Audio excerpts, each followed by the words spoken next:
Hello, gang, and welcome back. This is Frivolous Gravitas, where we are coming at you talking about skepticism. Myself, Chris Driver, with my beloved co-host Jordan Roy. In the first part, before our halftime repose, we were discussing skepticism on the useful methods to it. So the scientific method, obviously, but also in the interest of self-awareness and self. What do you call that? Betterment, I guess. Personal betterment. Yeah. Yeah. More effective use of our time on Yeah, Earth. an effective method of thinking, basically, and not just as a protective mechanism from manipulation of others, but also as a way of challenging ourselves to become more adept thinkers and astute listeners. So uh, we sort of covered media and a little bit of racism and science thrown in there, but predominantly I think we discussed sort of how it's misplaced or misused random skepticism just for the sake of the challenge or for decimating a personal or a person as opposed to their argument. So when used to weaponize thought and ideas. So from there, we're gonna take it to Jordan. He had some thoughts on China before I so rudely interrupted him. So we'll start with politics. Yeah. So we had I don't know, we are humans, so we do need to replenish our tea reserves and then expel the used tea every once in a while. So waste management. Yes, it is the workflow of our bodies, which this is a anyway, it's a terrible metaphor. All right, so we were getting into, I was going to get into China because I was talking earlier about how our society almost when we opened the last part, we were talking about how our society almost has a obsessive use of skepticism. It is ingrained in our culture to such an extent that it's a tool that we all have and we all can use because we're free citizens, and who are allowed to just question things and are encouraged to question things, especially when it's uncomfortable to do so. And then we have examples of the opposite, though, because we have, when we look at media from places like, say, something like China, we see a lot of the most noble thing you can do is not ask questions and conform to what great leader says. It's like, oh boy, that sounds fun. But that doesn't really allow you for very much. It doesn't really allow you, if there's a problem, then someone else has to figure it out. But at the same time, it doesn't really allow you for very much growth either, because where are you going to grow if you're not skeptical of anything? Well, I'll just go ask what I need to do, where I need to be, who I need to become, because I am useful to the system and not to myself. And I can't be skeptical of in my own way, because in a totalitarian regime, because the individual is a piece of a whole rather than the individual being a community, a part of a community. Individual as part of a group rather than individual as a piece of the group, I guess. And the skepticism doesn't serve you very well in such a system. You ask a question, you get sent to Siberia, or into the Eastern Front. And this is I guess it would be just a dearth of political skepticism, which we almost play with in our society, North America here. We almost play with too blithely almost, and we don't, we almost use it too much, like we were talking about, because over here, I'm not saying we shouldn't, I'm just saying we should use it more effectively, because so-and-so said this, skepticism, wait, let's hear what they have to say. But there is a trend in certain societies, and especially a lot of older societies too, feudal societies, where if you're skeptical of the king, then you must be skeptical of God, or you must be skeptical of, the established order. You're rocking the boat. Stop rocking the boat. Or it's unpatriotic, or it's sedition, or Yeah, I remember there's a few. I don't remember who wrote this. I don't know my source. I'm sorry. Go look it up. But there's always that question as to why innovation in the Industrial Revolution never happened in ancient Rome, when they had the materials, they definitely had the expertise. They just never used it. But the Roman Empire was not a innovative body, because whenever only a few people were free, and those that were enforcing monopolies on areas and markets and stuff like that. So if anyone came out, like if you are working in as an olive grower or an olive presser, having even olive area, just like a lot of Romans did, and you find a better way to do an olive press, and then you start making more olives. Well, your competition, instead of innovating to become more competitive, will become competitive with a sword. And that was something that it wasn't illegal, but the justice system there didn't have any protections for that kind of business. And so you see the innovation gets stifled in such ways that it isn't allowed to the skeptical body. How can I do this differently? What if we did this like this? Do we really need to abide by the tenets of the emperor? Now, if I continue in the vein of ancient Rome, you had a system which actually did allow for such skepticism until about the 2nd century BC, where the Gracchi brothers were, being skeptical. We need more grain for the poor. We need this. The system needs to be changed in such a way that it allows for more. It allows for the betterment of the poor people. These were tribunes, the representatives of the poor in ancient Rome. So they started, rabble rousing, started being publicly skeptical of the institutions that Rome was founded on. Not founded on, but the institutions as they were, the Senate and the I guess what we now call those of conservative sway. And they got killed for it in succession, both of the brothers, to make a long story short. So once you kill those that are saying, that are using public skepticism to bring up actual grievances, then the skepticism in itself becomes effectively outlawed.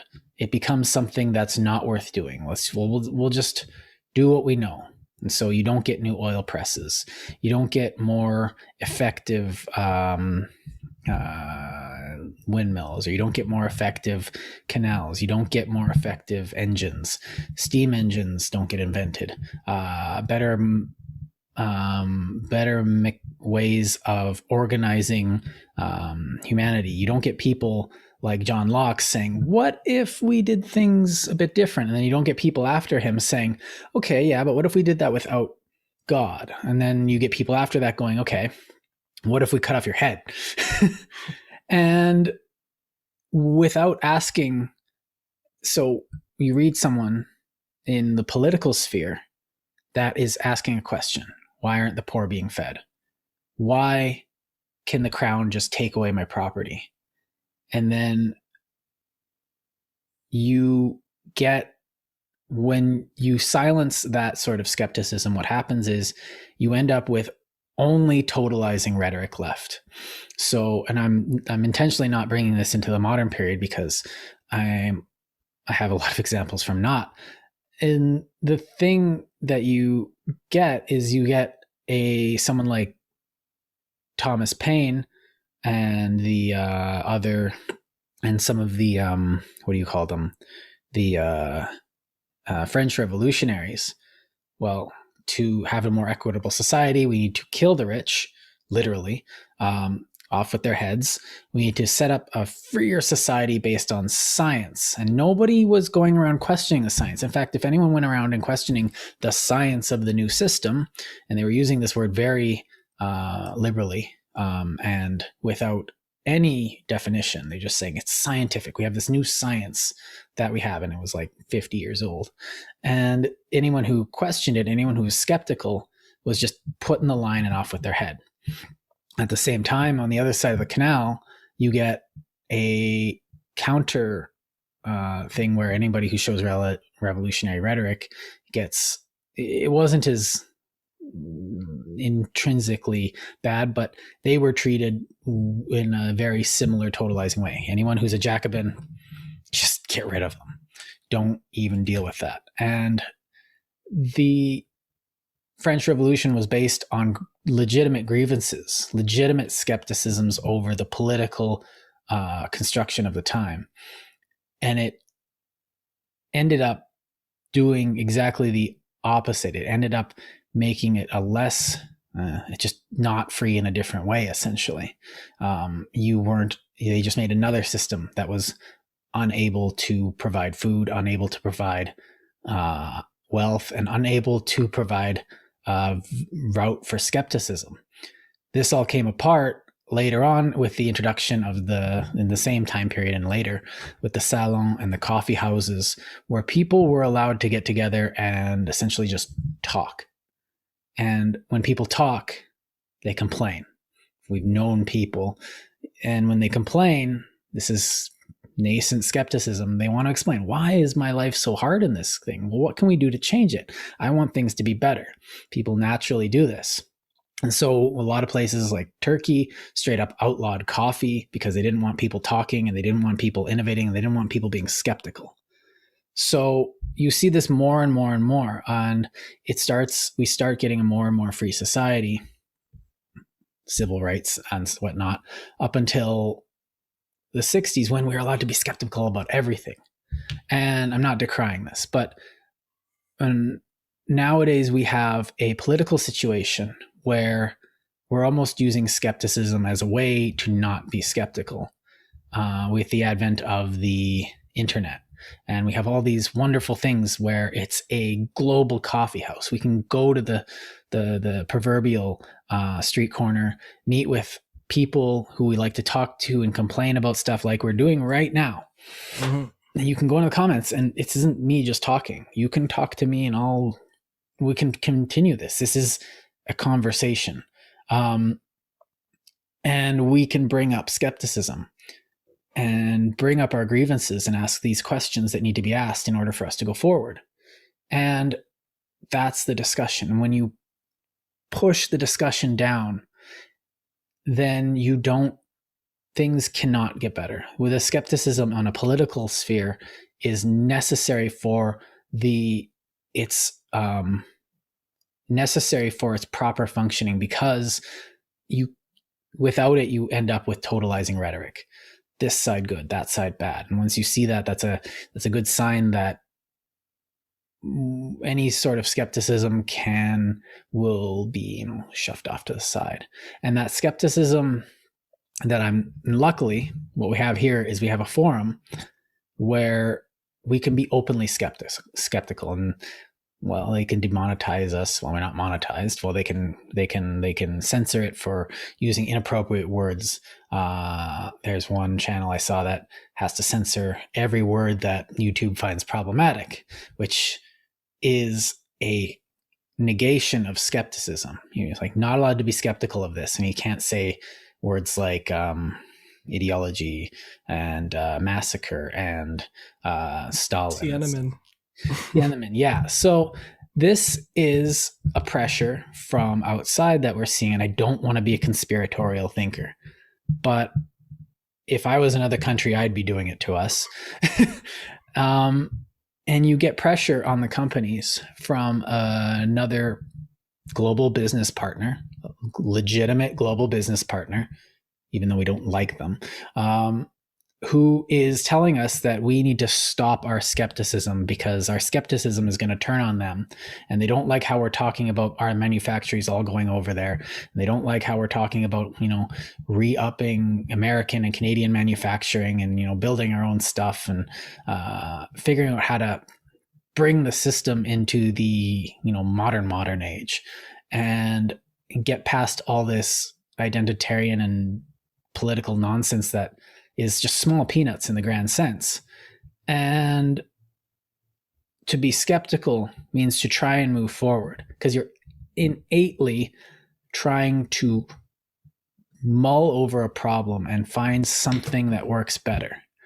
And even things we don't know are problems too. Like, I think one of the benefits to skepticism is you find a problem where it was like hidden before, where you didn't realize that it was an issue. You have cancer in your foot. Oh boy, let's go get some skepticism in on that. Yeah, and I think the perfect analog for that is like the American government when they were trying to stop COVID tests because they didn't want to know about the results. Like, that's a perfect emblem of the ignorance, and I don't mean that as like a slur or a slander against like people. I mean, it's literally ignorant. It's not knowing of something. Yeah, and they were looking for that bliss in ignorance in the sense that, the only reason our numbers are so high and we look bad is because we're testing so many more people. And no, it means that you have that many cases. That's what the testing is for. You want to know and be aware of the actual numbers. You don't want just low numbers for the sake of appearances or optics. Or for this week, we need low numbers. This week, we need high numbers. And that's that Orwellian, double speak that...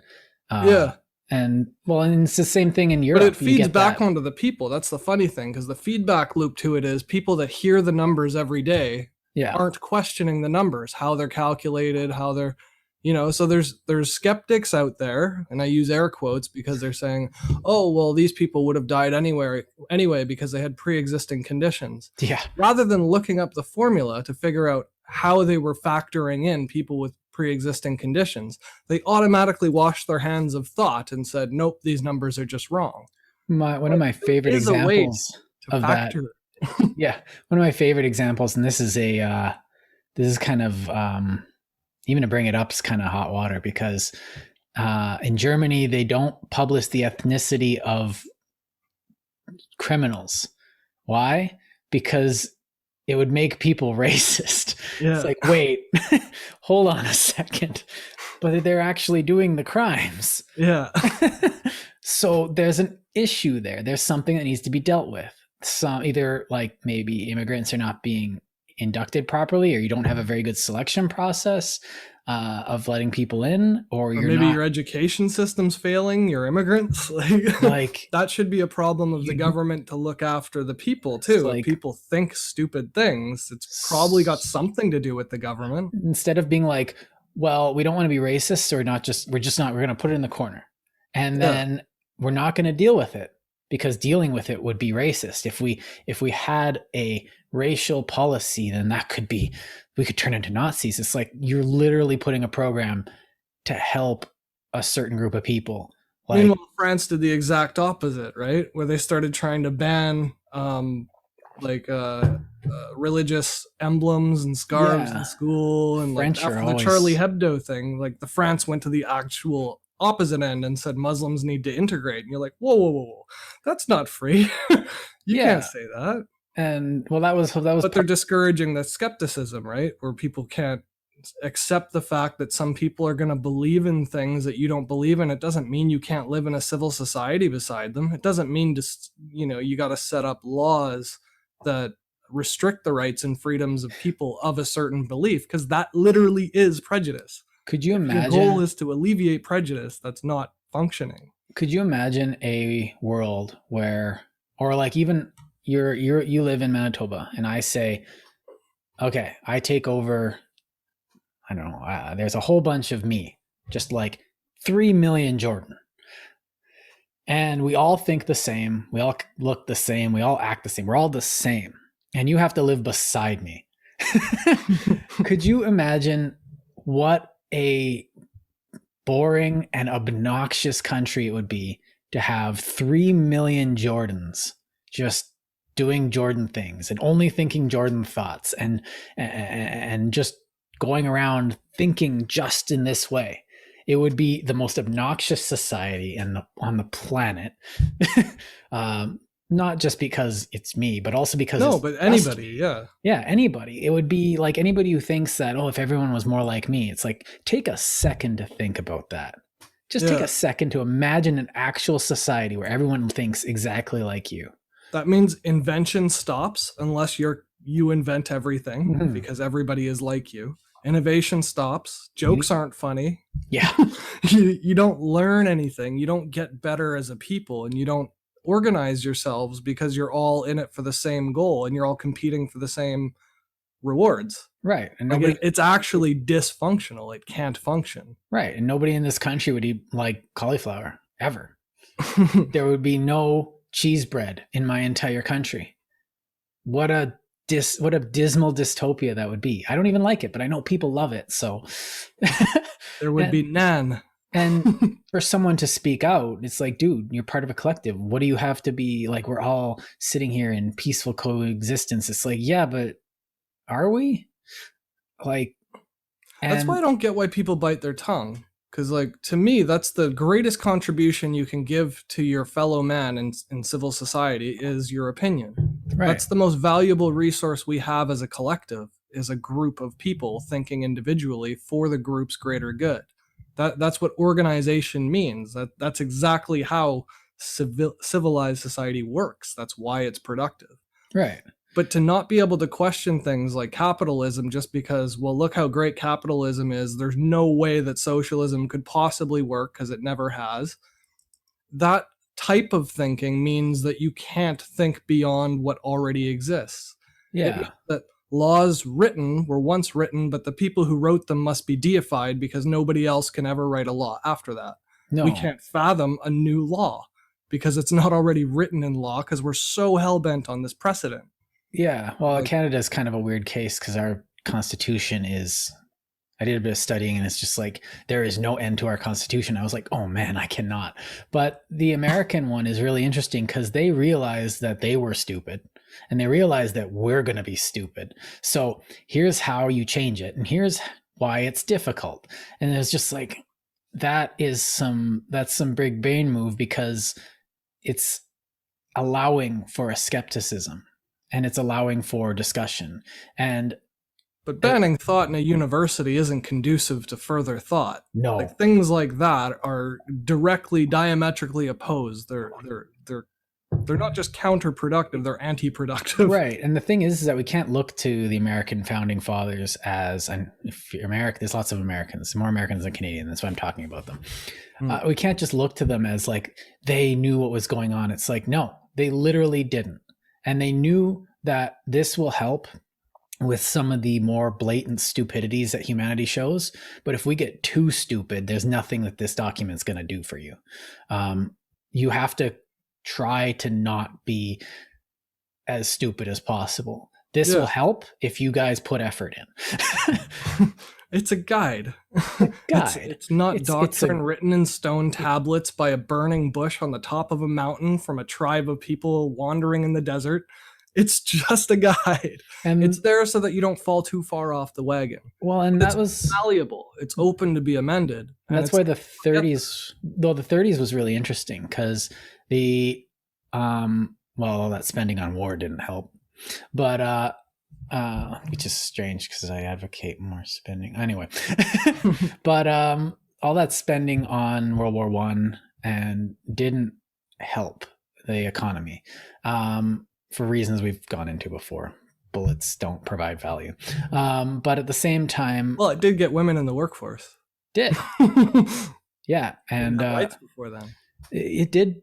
There are very small. I just picked up like the one fruit I could find. Suffragettes in Canada gained a lot of ground anyway, but the 30s happened and everyone's like, capitalism's a lie, and the communists are like, see, we told you, which was honestly, they couldn't predict the future. They couldn't They didn't know how or what was going on, just kind of like because the economy is difficult and there was a lot of Yeah, mistakes it's made all at once. complicated.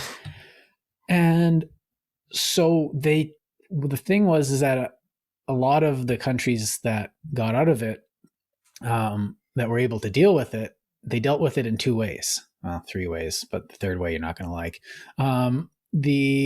The first way was let's just spend some money and see what happens, and you get the Keynesian economics comes out of that. But at the same time, you have a skepticism of the system that allowed it to evolve, allowed it to get out. Now Hitler kind of helped, but which is the other way, the Hitler way, and the Mussolini way, which is look, we got out of the system, and you lie about it. And the whole look, the clocks, the trains are running on time because we changed the clocks. That's what the Italy and Germany did, and their economy, the German economy was on slow track to get back on track in the 30s. The 30s hit it, and Hitler did not actually make things any better. I like that example you used though, because Keynes wrote a really interesting perspective on war reparations. I don't know if you read that. I might have. It would have been He like wrote this 7 years big ago. long thing about how unfair it was and how useless Yeah. it was for. I can't remember what it was called now. It was the I have it right. Where is it? But it was on the agreements made for reparations after Germany lost the war, and they were saying like what they expected Germany to pay out in return for the damage caused by the wars was just grossly. Yeah. So it is the economic. Here, hold on. Let me grab it. Yeah. Yeah. This is why I have a library. All right. Okay. Okay. So it's probably this one. That's the one. Economic Consequences of Peace. That's the one. So, yeah. But it's a perfectly good example though, because when you use the Keynesian way of all push for all capitalism, and then there's the communism way, and then there's the pure fascism way. The fascism way, the communism way is the communism way ended up being, well, we're going to lie about it, but not very well. We're just gonna, any skepticism that we encounter. Actually, you know what? Instead of encountering skepticism, what we're going to do is we're going to preempt skepticism and just send everyone out into the thing, literally enslave half our population, and then we're just going to suffer through it. It's literally we can't all starve way of doing it. And that's the third way I mentioned you weren't going to like. And the reparations from Versailles definitely they didn't help Germany. Now, in modern Germany's, to their credit, they actually did finish paying off their World War I reparation debt. And now they're supporting the euro. Like, it's just so deliciously ironic. Right? They're the ones bailing out Portugal and Greece and Spain and all these other countries that had every opportunity that they didn't have. Yeah. And these are from people who are working, who weren't even part of the war, that are paying for it. Right. Well, people who weren't even born at the time of the German wars had to pay back all that debt. Yeah. And it's interesting because after World War II, I'm just going to check my source here. The comment that I wanted to make on that, though, is that none of those perspectives achieved the goals that they set out to achieve, because it takes skepticism to find the good and the bad from all of our systems. Right. It's not just socialism, it's not just capitalism, and it's not just fascism. Right. There are little bits of all three that are really handy for the most productive economy and society that we can build. I think that's crucial. Skepticism is what helps us find that. Right. And I think that leads us into our next part. Is the Marshall Plan that I was going to say, because they all did actually get rebuilding money after World War II. But it's what they did with it that made the difference. And I think that brings us into the next part. That's definitely, if we didn't make any, if we still had friends after the first half of this discussion, we're definitely going to get rid of all the other ones, which is religious skepticism, which is it's like a twin brother to the political skepticism we were talking about, but it's definitely a different animal. Because with politics, you're dealing with a skepticism that provides a conversation, like an ongoing conversation that affects society and hopefully changes it for the better. And if you stifle it, society's gonna go and do some gosh darn distasteful things. But religious skepticism is a different animal, I would say, because religion is dealing with the transcendent parts of our reality, the nuministic experience that we can't explain. Now, when I say numinous, I guess you could say something like sublime. You know, when you stand in front of a mountain and you just feel that undescribable feeling, that's the numinous, that awe that you get. That it's well documented by Carl Sagan in his book Contact. But essentially, you look out into space, you feel small, you encounter infinity, and there's nothing you can say, there's nothing you can do. It's just, oh, and that feeling of, some call it the universe, that feeling of God, that feeling of divine presence, that feeling of spiritual. They're like the the indigenous people of Canada, they would say that, you know, you walk into an area and there's a spirit here. That feeling is the numinous. And we felt it. Whenever you stop and go, wow, for no other reason, for no selfish reason, to be like, look, I'm enjoying nature. It's like, no, when you stop and it overwhelms everything you are and you have to engage it, that presence of the numinous. Now, this is, if you watch this one kind of pirate Sapolsky lecture where he goes into the biology of religion, but that encounter with this, either an internal metaphysical presence or an external metaphysics. So this thing that allows us, religion is something we've always had, but because it's something you inherently can't explain and is beyond understanding, whether it be God, gods, spirits, some kind of, you know, temporal forces, the ancient ones underneath the sea, whatever it is, aliens in orbit, who cares? This religious aspect to it defies skepticism to some extent, because it allows you to say, well, that's the way it is. Prove it. Mm-hmm. And yeah, I think with religion, it's the danger in it is there are leaders to religious belief, and those leaders aren't beholden to reason or rationale. All they have to do is tell you what's true or not. Yeah. There's no accountability from them to steer you in the right direction, or to not mislead people, or to not misinterpret things. And I'm not saying that religious leaders are devious by nature, or what they're doing is sinister in any way, shape, or form.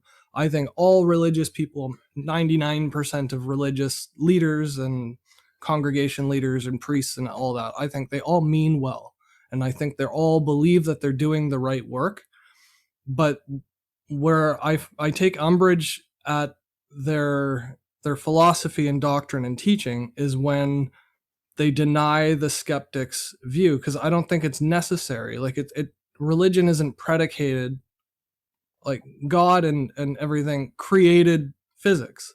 So even if you want to say that God is supernatural and can bend and twist physics and make miracles happen, that doesn't matter one iota whether or not there's proof of it. Like their faith seems they've taken up some kind of like a threat to their faith by being skeptical. And I don't think there is any threat to faith by skepticism, because faith is, like, by definition just questions. Faith like, manages. It doesn't withdraw any meaning from testaments. Right. The only difference is the literal translations that they're trying to push to fulfill their agenda, or to recruit people to their congregation, or in the worst possible case scenarios when they're trying to rally people behind political motivations, like the evangelicals or ISIS and things like that, where they actually do cause harm with it, the vast majority of people aren't out to hurt other people with their religion. No. The vast majority of them want to do well, but they're coerced through their faith and by their faith because they're not allowed to be skeptical, or because they were taught not to be skeptical. And I think the danger in it is accepting the lack of skepticism as part of the faith when it has no place in faith whatsoever. Well, there's no reason you can't question God. If he's all knowing and all powerful and omnipotent, your questions are insignificant to God. I hate to say it. Yeah. But like, if what you believe is true, that, you know, Jesus is the Son of God and came down and got crucified for your sins, it doesn't matter whether he literally physically rose from the dead and pushed over a boulder and walked away. Yeah. And even like, it's a 2,000-year-old story, but at the same time, it's a 2,000-year-old story. It could be true after a fashion, and we just don't have any idea. They sent some weird stuff. We interpreted it in a weird way, wrote it down in a stupid manner. And then, but the thing is that you bring up... It doesn't change the faith. It doesn't change the religion at all. That's the thing. But the thing is that something like the Council of Nicaea, where... Nicaea, if you want to use the modern Latin, where they codified, this is what Catholics believe. Mm-hmm. And then for like 1,000 years, all the Catholics had to conform into a static doctrine, which wasn't static at all, kind of undermining themselves. But then you mentioned that individual religion. Now, this is kind of where I have a lot of respect for religion and religious people, was that you have these people who have these beliefs. They read these stories, they look to it for guidance, and there is guidance there, and it helps them make good decisions and be moral, and takes them through the harder decisions in a good way. At the same time, you have the evangelist versus the local priest. And the local priest isn't someone who's like, I'm going to tell you the word of God. The local priest is the guy who assumes you already know the word of God. Come on Sunday and we'll talk about it a bit more. But he goes around and he's a community anchor. He goes around and he is part of and someone who goes and strengthens the community using his faith as a very, a piece of like a strength that he can rely on, and someone to talk to, someone who can bring the community together, and someone who can help the individuals and sit there and talk and forgive and provide and be what he needs to be for the people of his community, because it serves a very good... Religion has served a lot of beneficial stuff when it allows you to sit there and talk. And I think that's the ideal form of the individual religious leader, is the community, almost like a proto therapist. Yeah. And it's a unifying community too. Like, you can travel to another country you've never been in with a language you don't speak and clothes that you don't understand, but you can go to your church in another country and people will welcome you and you'll understand them and you'll be familiar with the songs they sing. Or even if you go to, like, say, you find yourself in India and you have no idea what's going on, and you find yourself in a Hindu temple and you say, okay, this is so different, but I get this. Like, this is familiar to me. All the symbols, all the rituals, everything's different. Even the language is different, but this is a place, this is a sanctuary. And it should be. And so you can go in there and be like, no, I don't speak the language. I know you are a person of faith and of, religious morals. And you can go and be like, upon the, faith of your gods, I ask for, but you don't ask it like that. You say, I'm in need of help. You are a pillar of this area. Can I trust on your help? And they'll be like, my English sucks, but yeah, I'll try. It's India, so they'll probably speak a bit.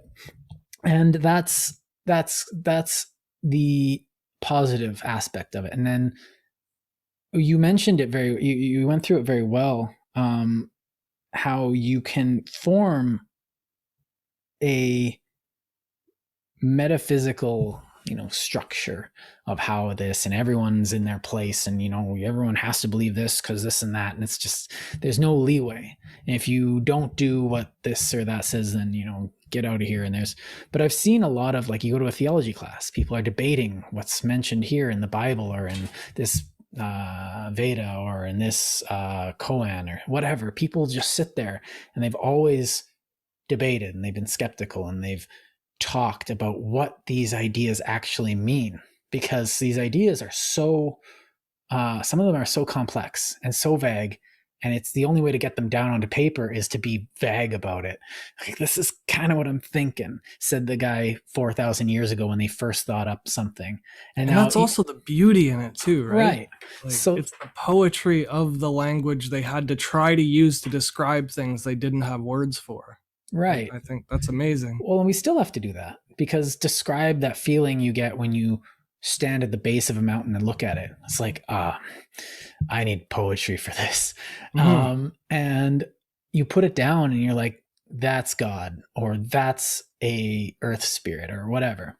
Or Tao, Now, or whatever. when you rely on that and you don't, I think the problem comes in when you don't allow yourself, you stop. You look into a telescope and you go, well, that's just God. And you don't allow yourself to encounter more of that, I don't know, metaphysical mystery, that numinous. You say, no, I've got it. Everything now fits into this. Or even better, like, I now know how little I understand it. Right. That awareness and awakening of lack of knowledge is just as important and partial to skepticism as actually understanding or believing things to be true. Right. Like, being cognizant of what you don't know is knowledge. Mm-hmm. Like, it's the only way you can start building wisdom. And because I've seen so many people, they'll start thinking that they know everything. So it's like, oh, I've got all the answers. And I have a number of people like this in my life. I don't think they're going to get this far in watching. Don't make a clip of this, though. But you get, it's like, oh, let me just sense your energy. It's like, you have no idea. You're not telepathic. You're not empathic. You're like, you are. And if I'm skeptical of it, you take it personally. So this is not healthy for you. If they didn't take it personally, there would be no problem with them saying it or with you being skeptical over it. Right. It's just the fact that they want to make things off bounds. That's what makes it dangerous. Right. When you're not allowed to have a thought about a thought. You're literally not allowing me to translate your Bible. And we get that with the New Age religions, all the Reiki and energy stuff and all the holistic medicine stuff, which is absolutely. Energy is real, so it must be healing. Yeah. Oh, we use frequencies for this. What? Well, my chakras. It's like, no, that's not how the body works. We've gone inside and looked at how it works. We still have a lot of questions, but and then you get stuff like but you can affect your physiology by chasing dharmas and chakras and stuff, but it's not because of energy meridians and stuff like that. You know what I mean? It's because there is a different mechanism of action, so it's important to be skeptical without being dismissive. Right, because like, if you actually look at something, if we go back to someone like Jordan B. Peterson, a lot of what he describes when you say, like, find something to devote your life to, like give yourself some meaning in life, that's just dharma. Mm-hmm. Except it's not enforced by the gods. You're giving yourself a dharma, which gives you purpose and meaning in your life. So when you translate that Bible, you find out that it is when you translate the Hindu or the Buddhist text, you find analogs in other texts, which means there's elements of truth there. And when you translate something and it doesn't flow with anything else, it doesn't jive, there's no analogs, there's no parallel wisdom anywhere else, it's probably, like, you see that a lot with the postmodernist religion, where ethno minorities are sacred based on like nothing. And if you challenge them, oh, you just don't understand because you are part of the problem, blah, blah, and they cap it off. You're not allowed to say, you're not allowed to have you. You're not allowed to say anything on a group that you're not part of. You know, destroying any diversity. So it's inherently, their metaphysic is inherently destructive, and Yeah. it doesn't lead anywhere. And so you go to something like Buddhism, and you're like, there's stuff here I need. I'm gonna take this book. I'm also gonna take this book, and I'm going to get the lessons in here. And then you start learning parallel lessons, and then you put it into your own words, and then that's part of the religious experience. You're allowed to have that religious skepticism, which is a lot of what you can do in, like, that's what you're supposed to be able to do at university. I really did. That's what they're supposed to actually be teaching, in my opinion. I mean, the stuff is just because you need to know stuff, but like the process of learning stuff should be the focus of university. Yeah, you need to learn the information of the concepts before you can start putting them together into little Lego pieces. You know? Yeah, and before they let you out in the world, though, where you have to like resource for yourself, you're in a situation and an environment that teaches you how to be resourceful for yourself. Like, right. Part of the process of education, in my opinion, is teaching people how to educate themselves, the value of it, and why they should have core values, and why they should be skeptical, and why they should have a method of science rather than just believe in whatever scientific paper gets published. Yeah. What was that David Foster Wallace address that he gave in like the 90s, which perfectly exemplifies that, where he says, you're not coming here to learn how to think. You're at university. You must already know how to think. You're coming in here to choose what to think about. And that's a harder question. And I think that's part of learning too. Yeah, it is. That's the wisdom of it. And he just puts it so well, because he's like, he was a better author than most other authors. So, yeah, I think that when I think of religious skepticism, that's kind of what I think of. You get that dogmatic, stamp of heresy on your forehead, and it's like, I think I'm in a bad system. I think this religion is, I think it's a bit made up. I don't think it has any basis in reality. And I know we like to joke about religion in our society as something that's just like, oh, it's not real. But of course it's not. Well, okay. Yeah. Neither is politics. Neither is wrestling. Neither is sports. Like, there's corruption in every single thing that humanity touches. It's not absolutely even corruption. Everything. It's the fact that religion does have basis in reality when it's done right. There's elements of it that hold basis, that hold truth in it, that we can use to engage with reality more effectively. I'm now like pretty much, this is like, Jordan what I mean by corruption is misappropriated or taken or interpretations or whatever, or leading people from those doctrines. Actually, let's go to wrestling, because not like real wrestling, which is no, the fake TV which wrestling. Is kind of, let's call that objectivity. Now, fake TV wrestling, I understand why people like it. I have no idea why people like it. Okay, it is a simple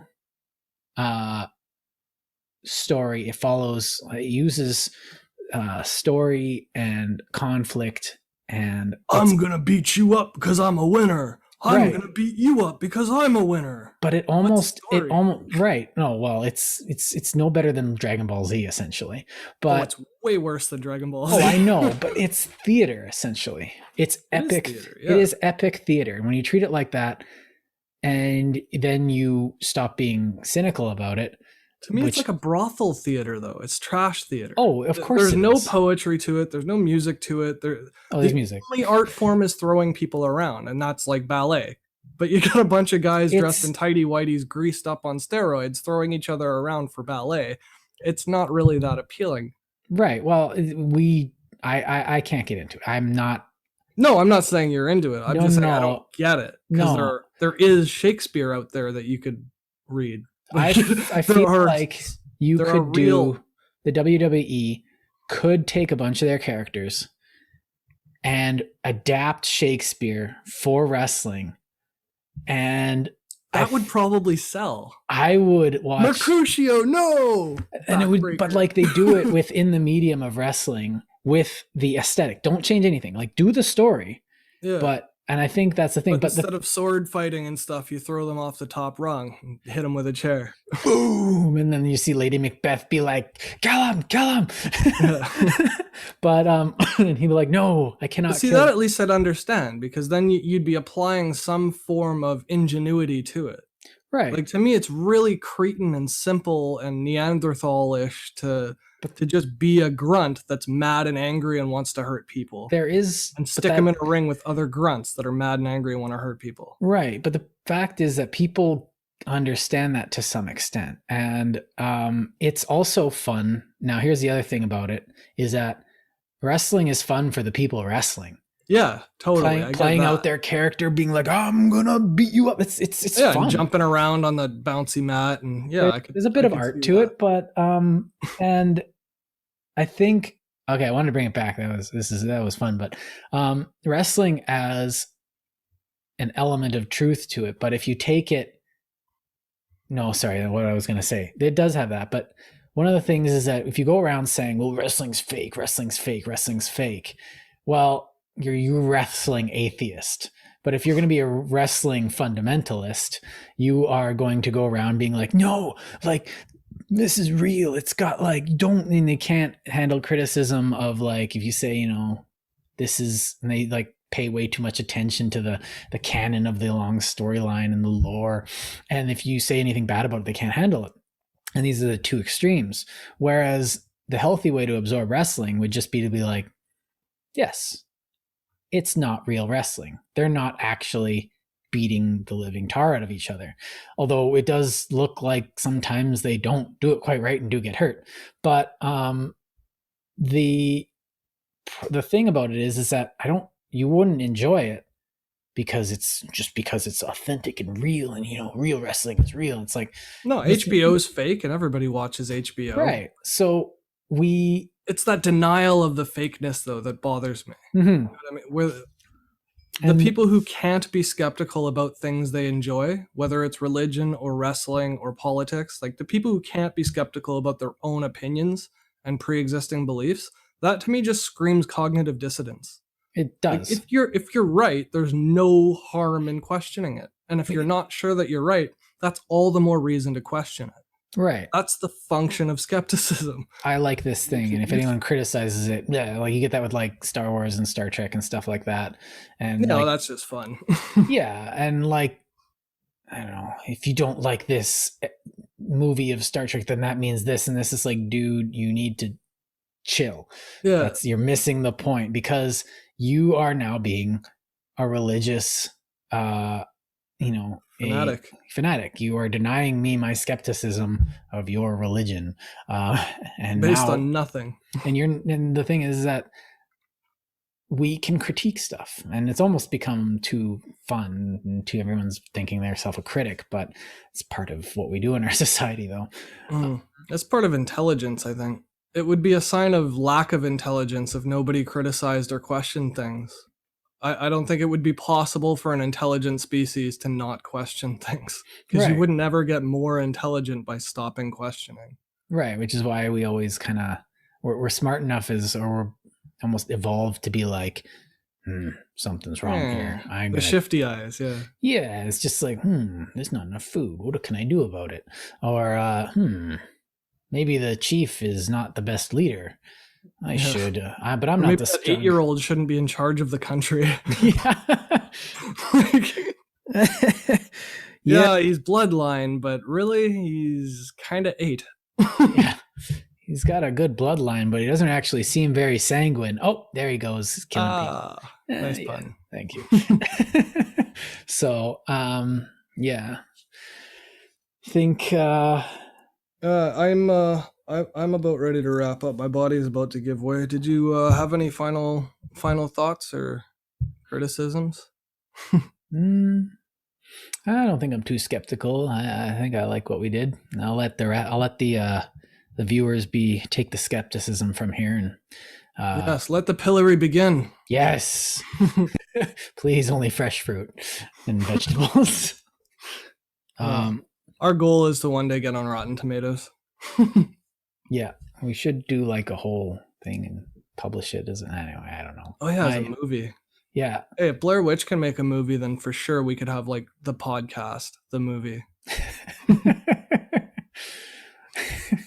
Why not?